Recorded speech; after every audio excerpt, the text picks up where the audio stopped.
గురుగారు నేను కొన్ని ప్రశ్నలు అడుగుతాను, దానికి సమాధానం చెప్పాలా? సమాధానం చెప్తే నాకేమిస్తావో? ఏం కావాలి నీకు? చికెన్ బిర్యానీయా, మటన్ బిర్యానీయా? నాకు అదేం వద్దు. ఇంకేం కావాలే? పెడిగ్రీ.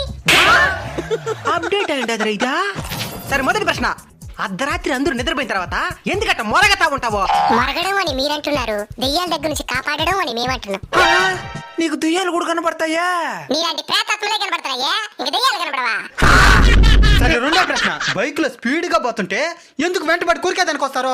అతివేగం అత్యంత ప్రమాదకరం, దాన్ని చెప్పడానికి వెంట పడతాం. ఎట్టయితే ఏమే, మేము ఉంటామనే భయంతోనైనా మీరు నిదానంగా వస్తున్నారు, అదే మాకు సంతోషం. సరే మూడో ప్రశ్న, మీ కుక్కలందరూ సమానమే కదా, మరి ఎందుకు ఎప్పుడు చూసినా గొడవలు వేసుకుంటా ఉంటారు? మీ దగ్గర నేర్చుకునిందే. మా దగ్గర నుంచా? మీ మనుషులందరూ సమానమే కదా, మరి మీరెందుకు కులమతాల పేరుతో కొట్లాడుకుంటూ వస్తా ఉంటారు?